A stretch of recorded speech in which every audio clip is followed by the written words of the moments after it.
right, we need base runners. Let's go.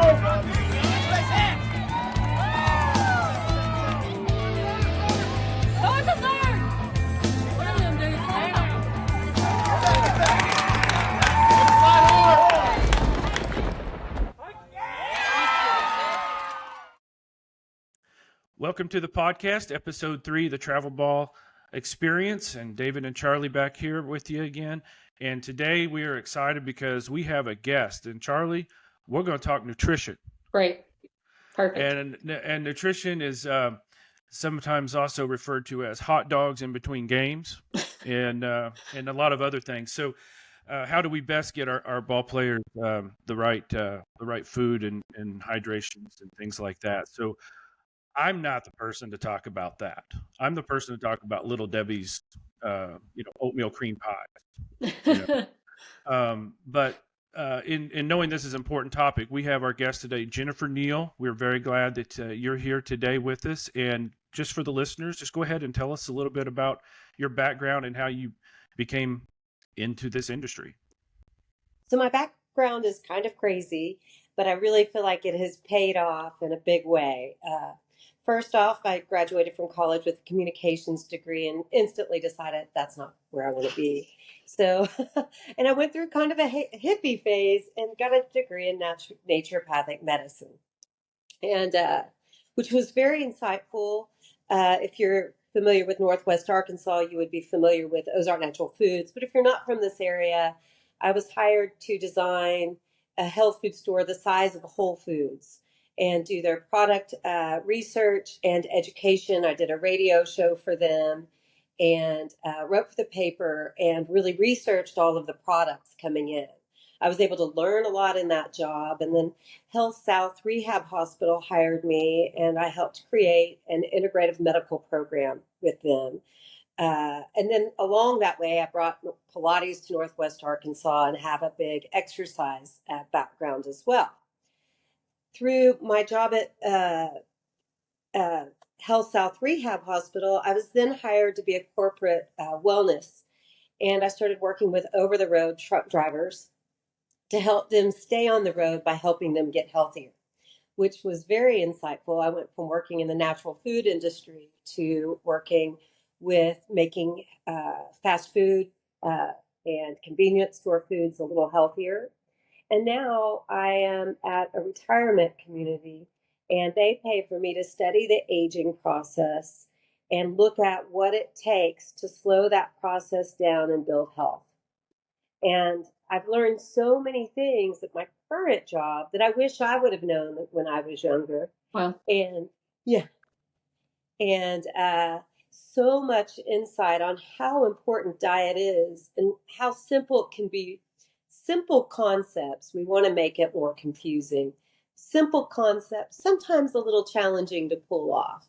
And but that's been kind of my history in the health and wellness field. And I've been in the field since 1994. So I've had a long time to research what it takes to really reach health, what's important, and how you get there. Well, that's great. And we're really glad to have you. And so the audience that we have out here in Travel Ball, I mean, some of them started 8 years old, 7 years old. And this podcast is probably interested up through their 14-year-old boys playing and maybe a little older. But that's such a wide variance of ages and stages in life, right? You know, we got little kids out there that are just trying to stay hydrated, and we got some that are starting puberty and some that have already probably gone through it. And they all require different needs, I'm sure. But the real question, I think, as I was talking with Charlie about starting this topic was, you go to the ballpark and the questions are, what do you eat when you have a 2-hour break in between games? What do you eat? What do I feed my son when we have an 8:00 game? We've got to be at the batting cages at 7. We're 30 minutes from the ballpark. I'm getting him up at 5:30 and he doesn't like to eat in the morning. All right. Well, I know by the third inning of that game, the meltdown is possible if things aren't going really well, right? So what do we eat in the dugout for snacks? And things like that? And then there's so many things like this, and everyone out there listening is nodding their head, and some teams are better at it than others, but we really just wanted to bring you in and talk about how can we address kids' nutrition in that age group that I mentioned, and maybe not only on game day? What do you think?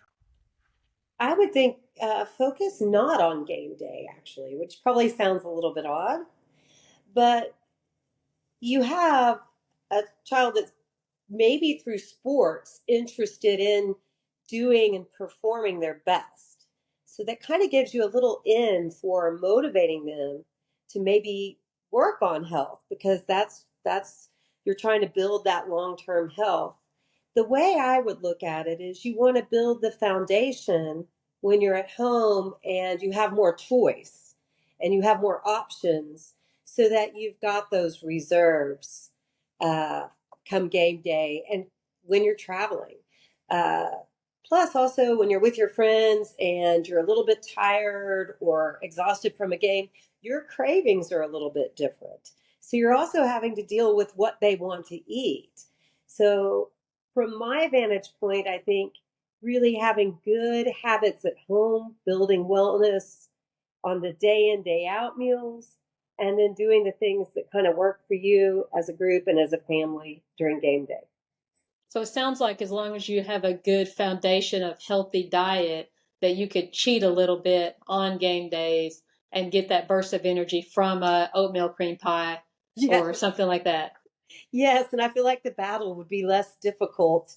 There's peer pressure unless you could get the whole team really on the same page and eating the same way. But I feel like building it at home, off day when you're traveling and at the game, and building that awareness of it's what you do day in, day out that builds health. And we all need the cheat days. And sometimes when you're not at home, it's hard to maintain it. And life is about a balance, a little bit of whatever you want and a little bit of the stuff that will really provide deep wellness. So what's the day-to-day foundational dieting look like for a kid that's a little bit before puberty, going through puberty, and then immediately post-puberty? So, and we can dive into this because it's kind of hard for me to kind of figure out where to come in, but I have been studying diet trends and diets since 94.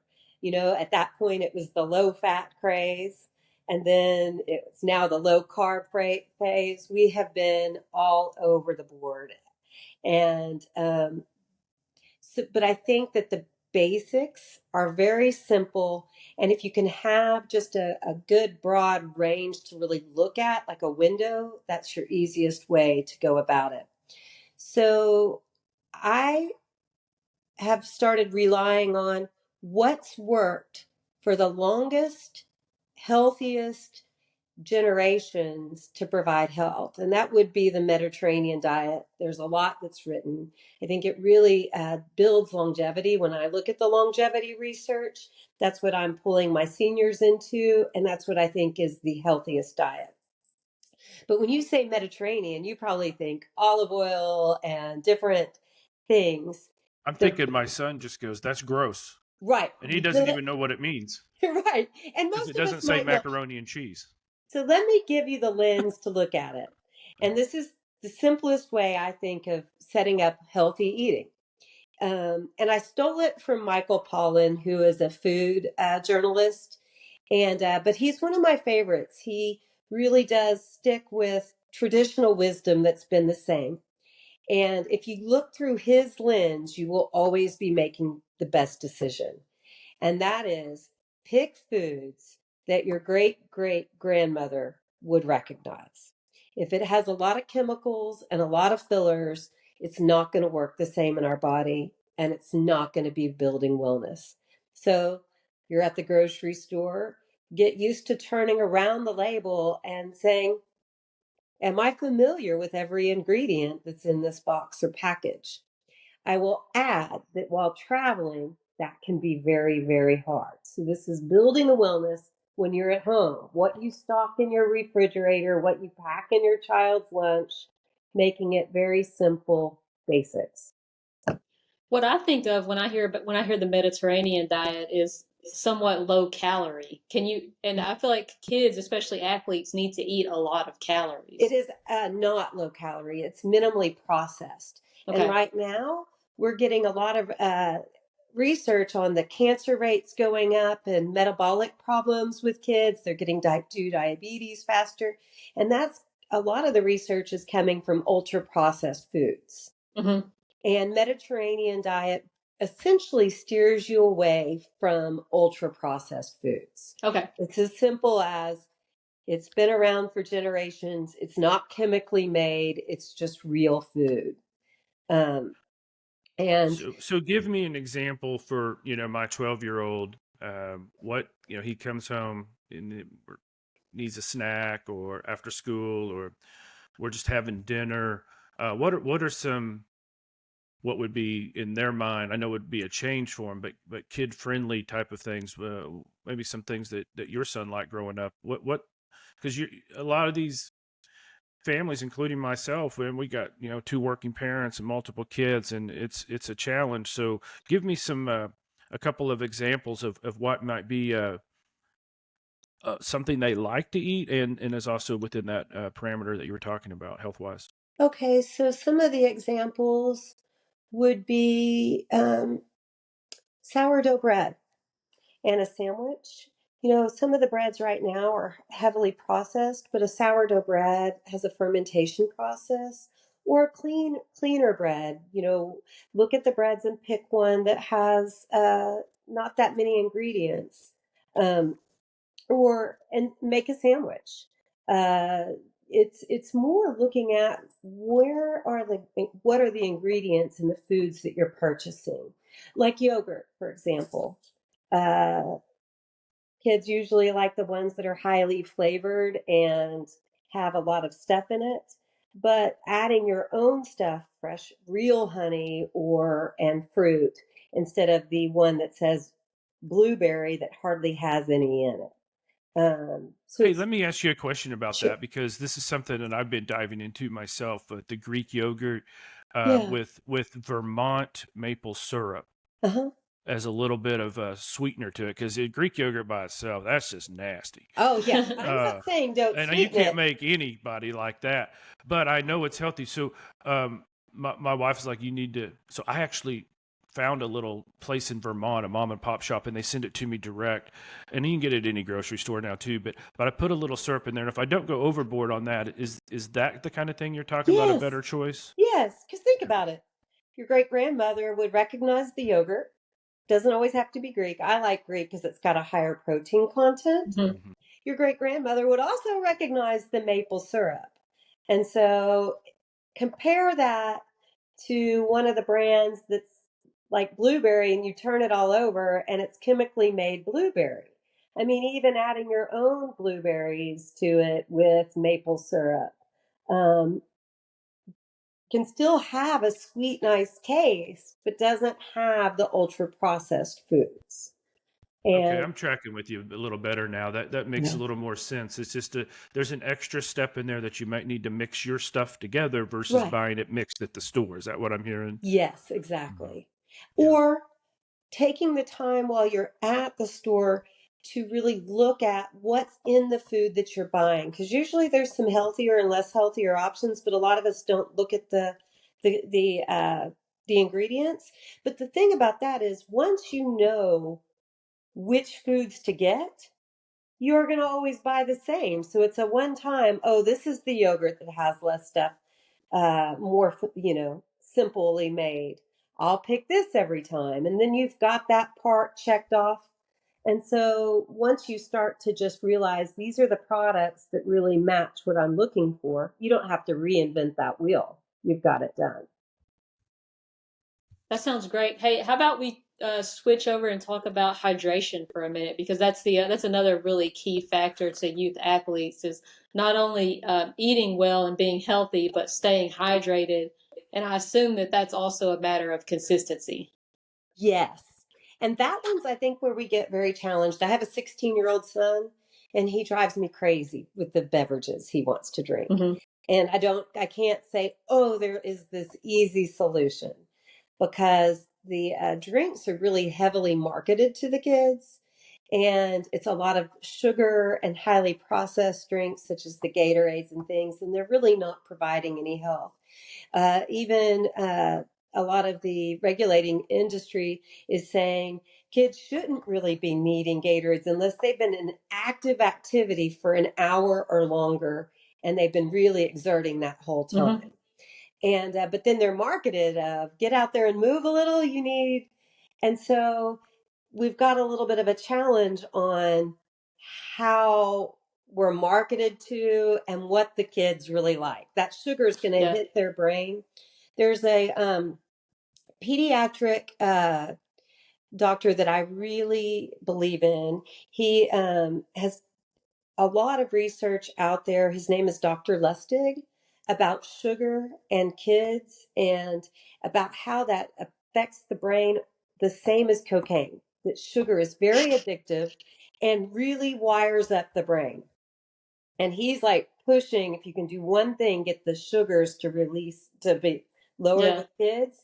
Well, when I look at what my son wants and what he's having, his highest goal for sugar and the thing he wants the most are sugary drinks. And so it's a tightrope how you're going to appease them, especially when they're doing athletic adventures such as baseball, but anything else they're doing outside that's athletic. How do I get them to not always go for the sugary drinks? And apart from just appeasing them, I think that where we're at, meaning the parents of athletes, with regards to hydration and nutrition, is we know they need to drink something. Yeah. And actually what they'll do is drink nothing. They literally will just not drink. And if they don't have something they want to eat, they just won't eat. And they're resilient. They're not feeling a difference. Then they get hangry. Or they don't perform at their best, and that makes them upset. And I don't want to be too melodramatic about the effects on the team or anything, but we want the kids to stay hydrated and we want them to eat because they need to grow and they need to be healthy. And so I think where we find ourselves a lot is making a choice between, if he's not going to drink water, should I just give him this Gatorade or should I let him not be hydrated at all? I think you can. So a lot of times you're going to be more thirsty if you have water in the morning. If you kind of get through a little bit through the day, even test it yourself. I notice that if I wake up and I have a glass of water first thing in the morning, I'm going to want more. Right. So I think it's how you start the day with them. And so the place I would say is your child athlete gets up and you're like, good morning. Here, I want to see you drink this water. They're going to then have the urge for more hydration. They're going to be just a little more hydrated and have them drink a little bit more before the game. Just make it a part of your ritual. I need you to drink this, and get them used to drinking that water first thing in the morning because they're going to be aware of being thirsty. But also it builds a habit, if you can get it to stay, that will stay with them for a long time. And it's those habits that can really create a healthier adult. They start in childhood. And then when they come into the game, maybe have a conversation of, Gatorade isn't what you have all the time, but you've been doing this for an hour, so here's the Gatorade, and they've already had the water before. Right. So that they're also learning a little bit about it, especially for the older ones. I know that there's an age gap. I'm going to try that water trick. I tell you, Charlie was right. Getting my son, or several of the kids, if not all of them, sometimes it's a little warm, it's a little hot. You think you just want to be guzzling water, and they're in between games, and they're just sitting there watching the next game before we have to get up and start stretching again. And it's like, hey, have you drank? Have you been drinking? You drink your water? No, I'm good. I'm like, well, Mary brought a whole thing of snacks over here, rolled turkey and fruit and everything. No, I'm not hungry. And you're like, bro, we got another game, man. Come on. Yeah. And I'm interested in any tips or tricks that you have, and that sounds like one I may start with is start having him drink water in the morning. How much are we talking about there? I really want to try this. Have him wake up and just say, hey, for the start of your day, I want you to drink 1 glass of water. It's the routine we're going to have. It's 1 glass. It's easy to do. And just look and see. Well, try it on yourself. Tomorrow morning, get up and drink a full glass of water and see if you're more aware of your being thirsty and what you crave the rest of the day. Do you Okay, I'll find do it. that drinking a glass of water in the morning also increases appetite? Well, dehydration increases appetite Okay. because we're going to go for some other way to get that fluid in. And usually it's going to be you're going to feel more hungry. So Hmm. if you're hydrated, you might not always notice. You may notice a decrease in appetite if you're eating to hydrate. Right. And So what so about that brings us to what foods can they eat that are also hydrating? lots of fruits. I would do oranges. You know, bananas are great with potassium and are going to give the electrolytes. You know, I've been was a cyclist for a long time, and when I've ridden my bike across Oklahoma and Missouri, and you know, their way of handling it with pickles because the pickles have a lot of Okay. electrolytes, things like that. Although I don't know if my son would want a pickle, but you know, You, some things you know like what, Jennifer? At a couple of the ballparks that we go to regularly, they have as a snack now frozen pickle juice, that and the The is. kids boys love it. love it. The kids Oh love my it. gosh, that is a perfect. I didn't think that they would go for it, but that's what to keep riding on the really hot days, they would make us that's what we would be offered to drink. It wasn't the Gatorades, and that is going to be so much better for them. You know, cuz you can get your electrolytes from putting a little bit of salt into your water. It's going to come from sodium. That pickle juice really has all of that. Is watermelon okay? Yeah. Okay, we've Yeah. been doing that. We've had some practices already this fall. It's so hot here in Arkansas that on our long practice on Sunday, I've been bringing some watermelon, and the boys just really eat that up. That's great. So watermelons, bananas. Tell me a little bit, because what happens usually is a mom offers to bring, and they, it's air quote, light snacks and healthy food between games, Mhm. and we don't have a list, right? So it kind of varies by the mom, and they all do a great job. But what would you, if that was your job, and what would you put in there in the cooler for the boys that would maybe want them to, get a little desire to go in there and eat some of it? Well, okay, so what do you notice that they gravitate towards? Because what I think maybe a better way to do is what they're gravitating towards, and if it's not a healthy choice, how we can match that with something better. So Chips. chips, Yeah. Yeah, yeah. So they're and going more for the quick carbs, maybe Right. like chips, things like that. They they also do like like the meat fruit. sticks. Yeah, and fruit. Yeah, they do like the fruit, but also Charlie's correct. Yeah, the meat sticks, the jerky, they all do really like that. I don't know how that Okay. falls into Mediterranean, but Yeah. How's jerky? A lot of them are really good. You want to look at the ingredients and get a good quality one. The fruits are going to be an excellent choice. I mean, you Hmm. know, what we uh, can't get them to eat is when they might mom might roll up some turkey or ham with a toothpick, and say, "Hey, here's then some maybe cheese." take that They one just don't out. want it. Yeah. Yeah, because you can kind of, I think you have to also learn by what they're choosing and then make that healthier. So, looking at the healthy choices that they already are going for kind of sets up you up. If they're taking the fruits and they're happy with that and they're happy with the beef jerky, I would keep going in that direction. So the other thing is for a lot of these kids, they're playing baseball. Their level of I'm going to be the healthiest, best athlete in the world really isn't there. They're just playing baseball, or they haven't quite got to the puberty level where it kind of makes sense to them. Mhm. Is how bad is a hot dog? I mean, I know it's got. I mean, my mom's probably cringing, but she's very healthy. I'm not. But my son loves a hot dog in between the middle games, and here we are. We're playing baseball. Isn't that part of like hot dogs, baseball, and what apple pie, right? Yeah, And so I kind of like I just let him roll with the hot dog, and I'm always worried though that he's going to get kind of sluggish the next game. have you noticed? Does he get sluggish? Nah, not really. But he doesn't eat a lot of the other stuff either, so he's kind of an interesting eater. But I mean, sometimes we have to just let him be a kid. Right. Maybe I That's don't know. That's why I'm But saying you what she build but health what? where you can, and then Okay. you let them go on other positions. So at a baseball field, at a baseball game where hot dogs are known as part of the atmosphere, you Yeah. know, I'd let them have that. Now, if they were wanting a hot dog every afternoon for a snack at home, I would go and spend the money on a healthy hot dogs because you Right. can buy good ones Mm-hmm. and have those at home and try to make it real meat instead of the junk that they put in it. But at the baseball field, but what you could do is say, "Hey, I hear you on the hot dog at Yeah. the end of all of the games so it doesn't affect your performance. We'll get you a couple of them." And then also say, "They're not healthy.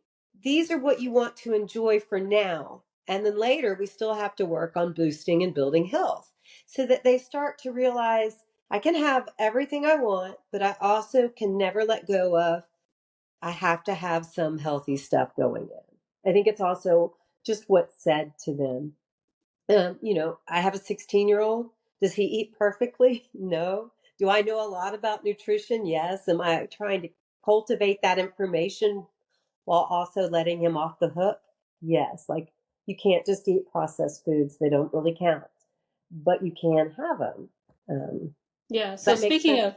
speaking of hot dogs, a lot obviously kids come in all shapes and sizes, but I think that what a lot of athletes at this age experience is the need to gain weight. A lot of these kids are extremely active. They have very high metabolisms and they want to get bigger and get stronger. And I know that a lot of that has to do with puberty kicking in. But what are some good things that they can do nutritionally or as far as like sleep goes, hydration, that can help them gain weight? So, well, I don't want to miss the topic on sleep because Okay. sleep is where, and then we'll come back to the other, but sleep is where you regenerate, rebuild, and that's where you really get that regeneration for being at the top of your game. A lot happens with your brain for learning when they're in school. So, really have to cultivate healthy sleep habits. And there's a lot being written right now about kids being sleep deprived. Mm-hmm. And if I was going to hit one goal, maybe even over nutrition, it would be make sure they're getting that 7.5 to 8 hours of sleep. Just that is that is the stake to die on. Yeah. That is the battle to have. Um, and Sleep also, when you're sleep deprived, affects your hormones that affect appetite and cravings. When they're sleep deprived, they're going to want simple, quick carbohydrates.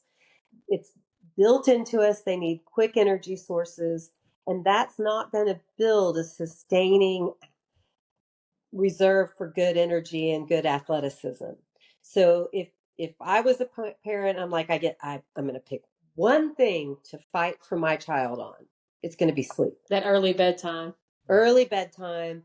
Um, And let me tell and you that'll what the put travel ball struggle with that is. You got families in hotels and the kids are bouncing off the walls and the parents are down in the lobby congregating. It's a nice way of putting it.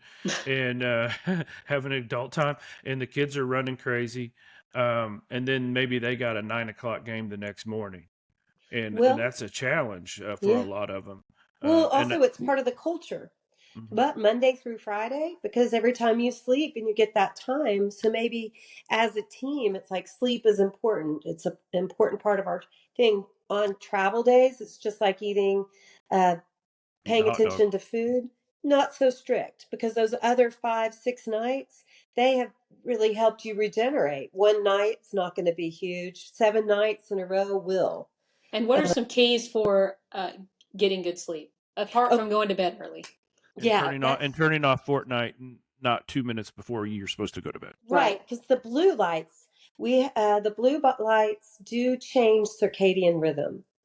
So getting them away from their screens, and if that's when they finished homework and they get that screen time before bed, going and you can turn the blue light off of every screen so that they're not getting that stimulant. And that's a simple.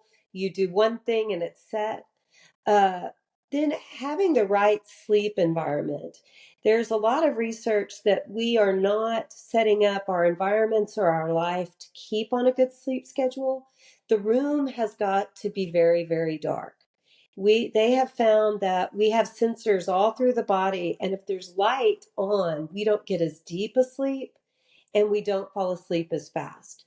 So when I'm looking at what I want to battle my child on, if I can make it something environmental, that's going to be what I'm going to fight on. So I put blackout curtains in my son's room, and I put an Alexa there as his alarm. And if he says Alexa, she lights up so he can see. But other than that, the room's very dark, which really matches what we need for deeper sleep. And I keep the house cooler. And one other trick, our body naturally gets tired based on temperature. If we were still living and sleeping outside, at night it gets cooler, and that's part of what starts to bring our melatonin up to go to sleep. So an hour before bed, make your home 3 degrees cooler. That will help make them a little more tired. So it's 3 things: dark room, cooler house, no blue lights an hour before bed. And that can be as simple as what you do to the screen, not having a fight. You've got to get off early now so you can sleep better. I feel really dumb. I didn't know you could do that with the blue light. No, me either. I had to give a talk on sleep, and somebody in the audience told me about that, and I was like, "Thank you." That's perfect, actually. Yeah. That's And there's a lot of research on learning and sleep. So there'll also be, this will impact the way that they learn. They found that our brain detoxifies and really cleanses during sleep. So it'll not only affect their performance, but also their academic performance. I agree with you. I think sleep is really overlooked and really important to all of childhood development, but it's also really difficult to manage.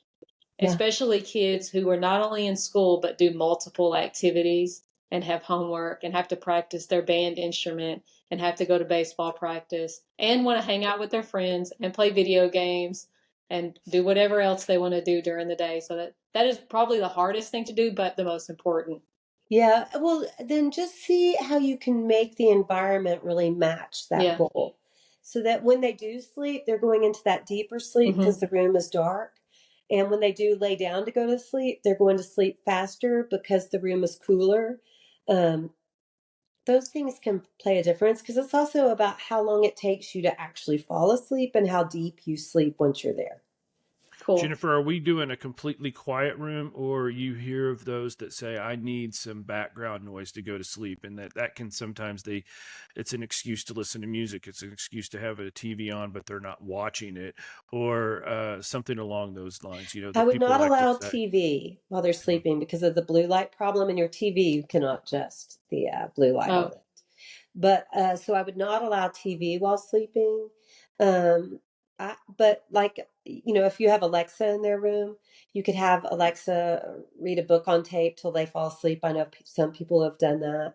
Or right before they go to bed, they can say, Alexa, play rain sleep sounds. And, all of those white noises can help. Okay, so I've got to ask you a question I've been wondering about since high school. Hold on. I set my Alexa off by saying that. Oh, Alexa has joined the podcast. Yes. Oh, wait, now she's playing sleep sounds. Alexa, stop. Sorry. Oh, that's really funny. So in high school, we played football on Friday nights. Okay, it was the game. Our coach was always big on us getting better sleep on Wednesday night than he was Thursday night, and he was kind of a quack, so we really didn't know whether we should believe him or not. But it kind of sounds like it's almost true that you're saying, hey, get sleep all during the week. Was he right about that? Is 2 nights before the event was more important to get sleep? That's what he told us. I never checked that out to see if it was true. I would think of it more as consistency. Okay. And I would say picking your battles. If they've been sleeping really well, they have one night of lack of sleep, even if it's right before a game. They're young, they're resilient, they'll be fine. It's more of the day in, day out. Yeah, I have no idea why he said that. Like I said, he was an interesting. I'm sure he really believed it, though. Yeah, maybe he was just trying to get you to sleep at least one. At least one. He just picked Wednesday. That was probably the day that he was planning to be out on the town. He didn't want y'all to see. He didn't want to get caught. Exactly. Coach's night at Casamontes. Yeah. But I won't say anything else. So if we circle back to the question about gaining weight, Um, what do you recommend there? That's a really hard one. And I was kind of analyzing that as I was telling you about sleep, because in working with a lot of people and in a lot of conversations, and I see it a lot in my current job of they're told just to gain weight. So then it's ice creams and it's usually sugary and not healthy. And so I want to give you this other concept to kind of put in your mind. Mm-hmm. And that is every time you eat, your body uses its resources to digest and process that food, just like a bank account. So you're taking from your bank account, hoping to provide more back in. And so sometimes when you set that goal, I just want to gain weight, you end up robbing yourself of the deep nutrition that really actually provides strength and athleticism. If you look at marathon runners and different disciplines, they're all very, very thin and extremely strong. So I feel like getting them to look at building that deep strength through nutrition, and it doesn't always come through bulk. And if they're going to bulk up, they have to do it the right way, which I understand is an extremely hard sell. Right. But what are you really building if you're putting in a lot of crap just to get bulk? There's not a lot of just ultimate strength and power there, which is what they're really hoping for.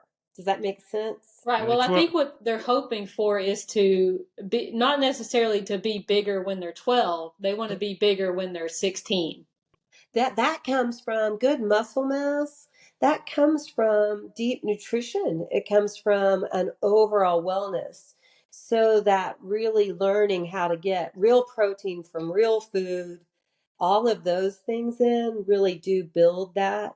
There are certain things, the higher fat foods can build that. So that's one way I would take them is, your peanut butters, almond butters, things like that. And those also have nutrition to them. They're not empty calories. And real proteins, you can use protein powder to some degree, but the problem with protein powder is a lot of times we are getting enough protein if we bring real meats and real foods into the diet. So how you construct your meal, eggs for breakfast, things like that can give you the protein that you need for a day. So if you're going back to the great great great grandma, if we're feeding them, because I say this all the time to my son, because he's 12 and he's little and he wants to grow, and it's like I keep saying protein, but I don't know what I'm talking about. I just keep saying you got to eat more protein, and he thinks that's a cheeseburger. Well, it's not, kind of, but steak, chicken, fish, vegetables, almond butter, like you said. I think he does like that.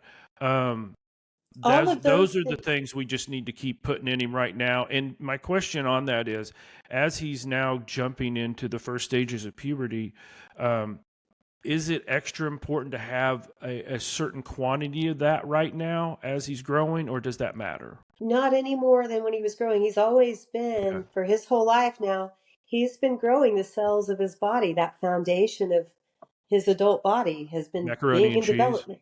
Huh? Yeah, macaroni and cheese. And so, and that internal building of wealth of nutrition, it never really changes no matter what stage you're in. I always thought that during this stage, he needed to have even more to maximize. Actually, though, the more nutrient based he can get, the more deep nutrition, that'll help him handle his hormones. So and when you say nutrients, what exactly are you talking about? All of the things that are delivered in your foods that provide are the building blocks. Vitamins, minerals, proteins, carbs. Exactly, all of those coming from real food. Those help balance hormones. They help balance brain chemistry, which is what we really see. One thing in adolescence, it seems like sugar can really cause more breakouts and differences in attitude and stuff. There's a big mind-body connection with sugar. So being very mindful of the sugars with adolescents. I might add just a whole kind of out there thing as well. There is interesting research on microbiome, which is uh, just such a hot topic right now. But microbiome, they're finding relates to acne. And Hmm. I know that that can be big for adolescents, so I'm going to sneak it in, even though you didn't ask. But microbiome also builds mood and immune system and all of those things. So having yogurts like the Greek yogurt with the friendly bacteria helps build the microbiome, and there's good research that that will prevent breakouts and some of those things. So just while we're on the topic Yeah. of adolescence and looking at things that kind of bother kids as they're going through it, a lot of it can be acne and those things. And so in that building of a wealth of nutrition, getting yogurts and things like that can help. So it seems like the microbiome affects everything. That I think that's what the Mhm. research is pointing to. So what can we do to not hurt the microbiome? What foods or nutrition options are bad for your microbiome? There are the overly processed foods, and then the fake sugars. They've noticed they when they did a lot of the studies on humans, they were like, well, it doesn't even really affect. But what they're now starting to think is maybe it affects the microbiome, which wasn't so known when we were Hmm. really first putting them on the market. And so I would be really cautious of the fake sugars, um, the aspartames and things like that. My son, he still likes to get the drinks like everybody else. There's a Zevia and a couple out that have a stevia sweetener that could be a better choice. Hmm. Also, it's not only having the friendly bacteria for microbiome, it's having the food that feeds the microbiome. Okay. And that is fiber. Getting fiber in is extremely important. And it's also very important for balancing hormones. And it's the hormonal shifts that create so much drama through adolescence. Yeah. And that fiber helps balance that. And it also is the fuel and food for microbiome. They have started finding out that most kids are about 40% deficient in fiber. It's Oh, just wow. not in the diet. And How do we get it there? What's your what are if I some was going to add a suggestions supplement, it would not be protein, it would be fiber. Okay. as Uh, a supplement? Yeah, you Okay. could add it like there's an acacia fiber. And Oh, in fact, I've had a second job, I forgot to mention it, working for a new company who's found another way of diagnosing breast cancer called Namita Labs. Mhm. And they were like, what would be the one thing we could do that would help prevent breast cancer? And I think a lot of others. And I was like, fiber. A Mhm. lot happens and we don't hear about it. It's not always popular, but fiber helps pull a lot of chemicals out of the system. It feeds the microbiome. It balances hormones. So that would be the supplement I would add. And I probably Okay. wouldn't tell anybody. I'm getting ready to go buy a 5-gallon bucket of that. I have 2 teenage girls in the house Right, as well. right. just to let you know where I'm Yeah, going after this.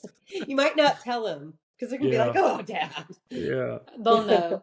They'll figure it They'll out. know. They'll be like, what's this gooey stuff? And the yeah. acacia doesn't have any flavor and it mixes, it's very salt, it mixes very well. So you Okay. could sneak it. Yeah.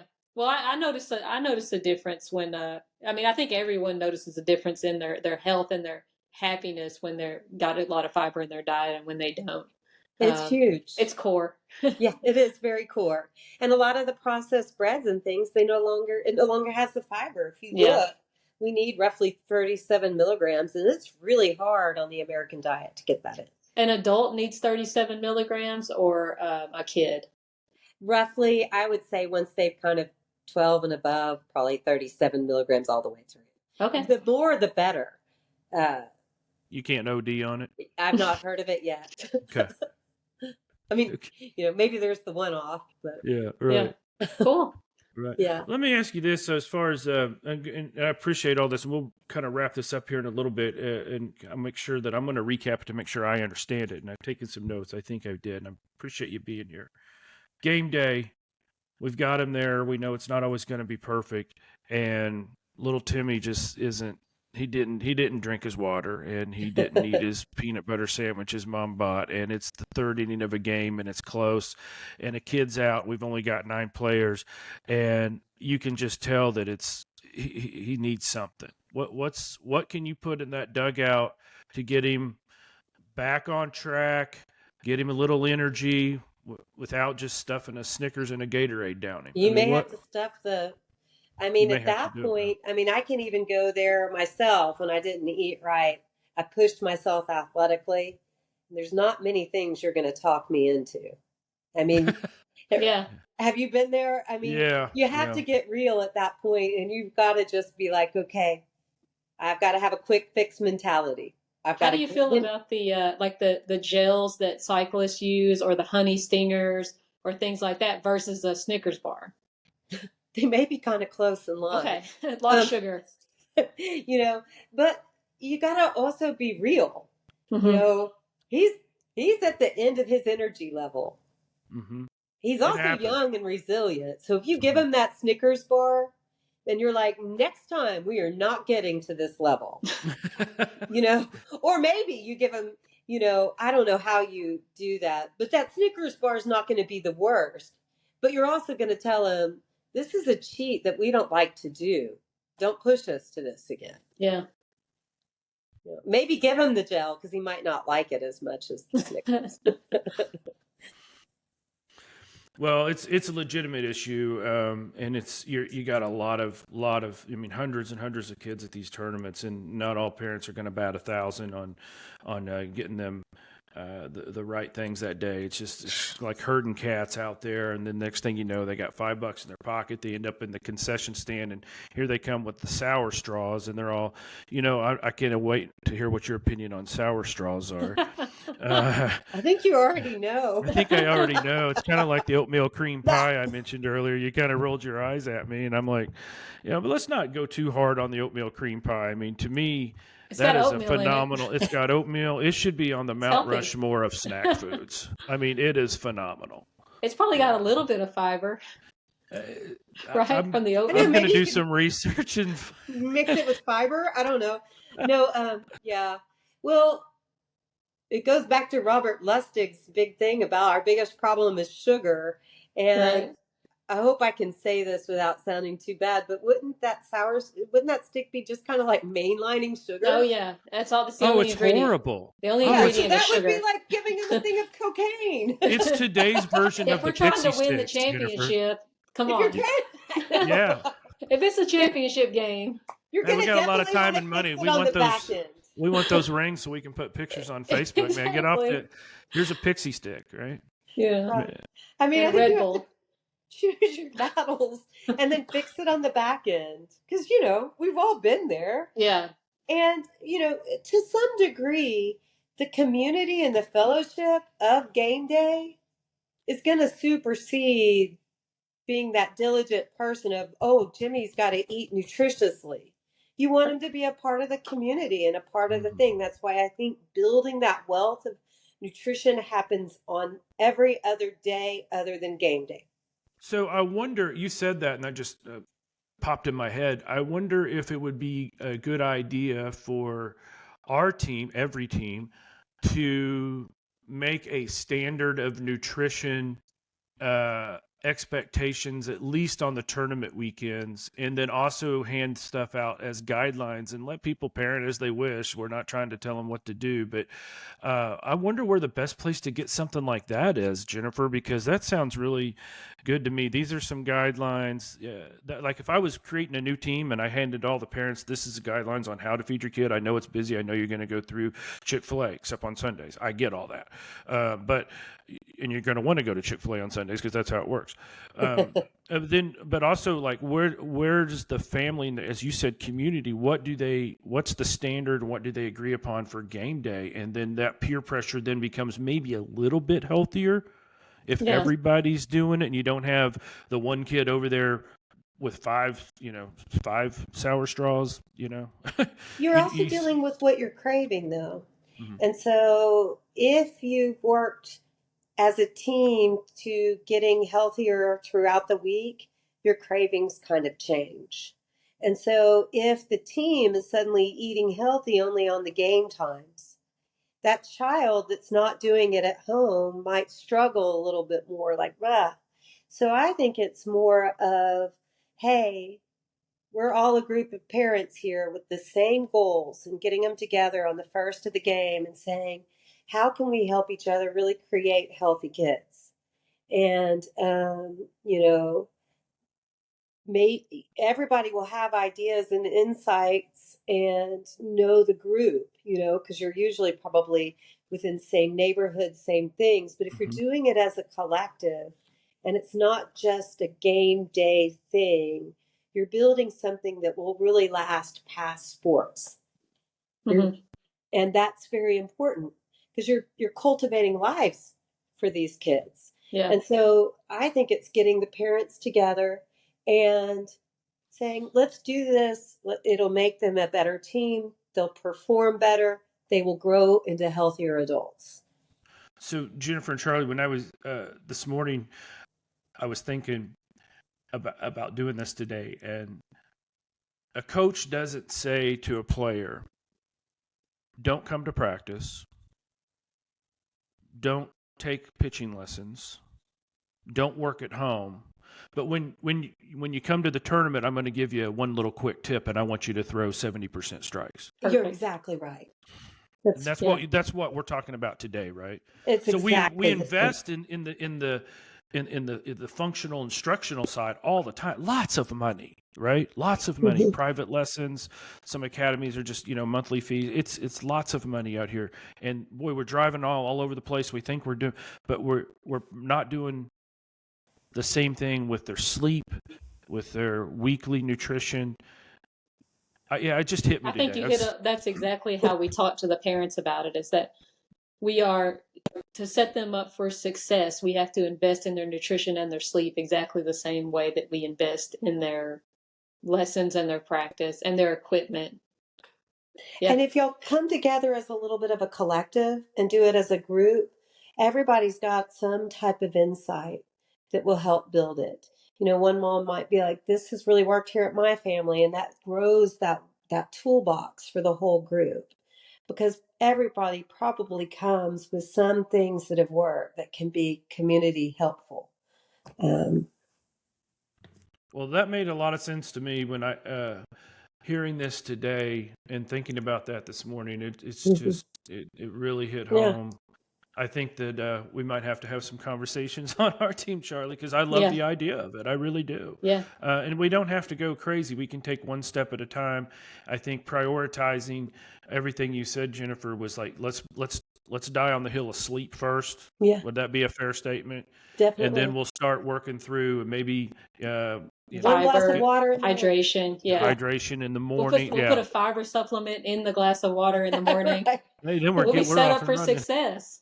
Yeah, We're definitely going major this year, David. Yeah, we're gonna make. Yeah, we're getting bumped up again because we're gonna put fiber in the water in the morning. Exactly. If that's what it takes. I think we'll have parents that do it.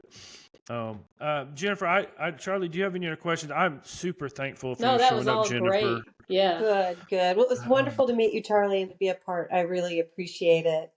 And And, we have any follow-up questions as a team, we might follow up. We might put a few more notes out on the Facebook page as well about what we talked about today, because I do think it's very important. So Right. we might be talking soon. But thank you again so much for joining, and everyone else out there, we'll see you at the ballpark. Bye, everyone.